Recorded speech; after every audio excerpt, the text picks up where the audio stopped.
Hi, my name is Dr. Maggie Bishay, and I've been at Cornerstone for 6 years. I wanted to introduce to you today a survivor of sex trafficking. She and 24,000 others, women and children in Chicago, are sex trafficked and enslaved every year.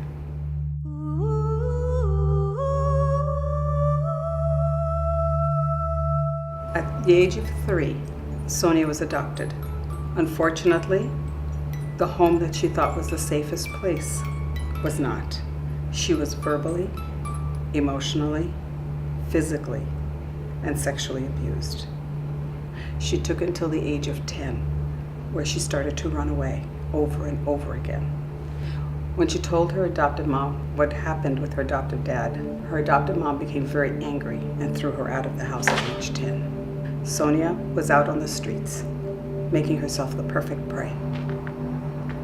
She found someone, which she called at the beginning her angel. Her angel took her, introduced her to drugs, and introduced her to alcohol, and then started to pimp her out. Sonya struggled.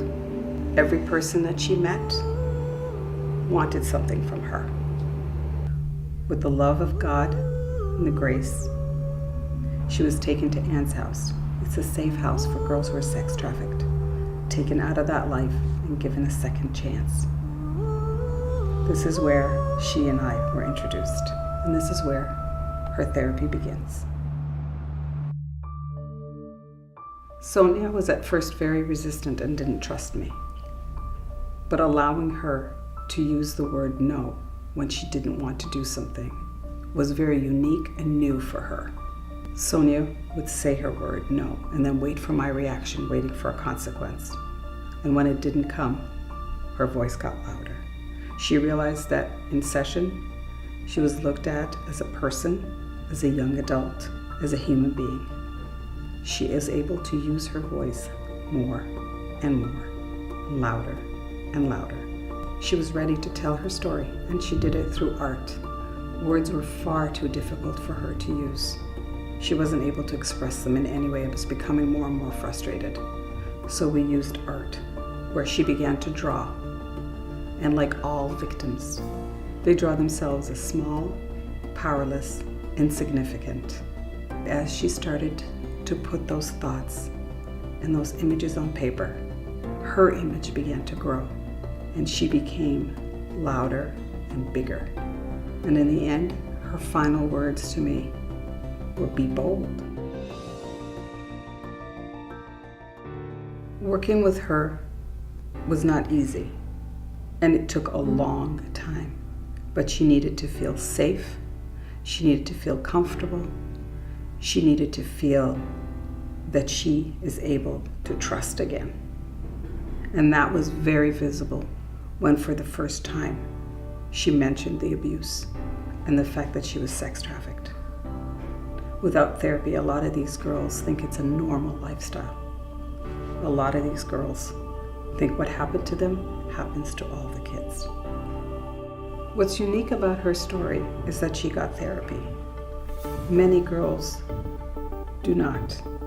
And unfortunately, if they're not able to get those images or talk to someone and find their voice disappears, and so do they. Through therapy, she learned to control her anger, a lot of anger that she had. She was able to stop herself, think, assess her actions, and then respond. Prior to therapy, she was very reactive. She was very angry and very hurt.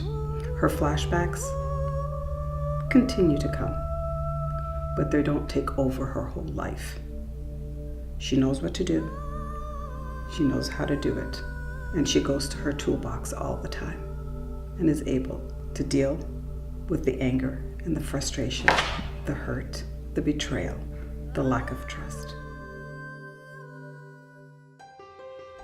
Today, with love, understanding, and respect, and a lot of resiliency from her, she's going to university with a 3.76 GPA. She's going to be a social worker to help other girls and other women get out of sex trafficking and leave a mark in her life. When I see Sonya and the way she talks, you really can't tell her background. She talks She laughs, she dances, just like my child. They both have a chance at life.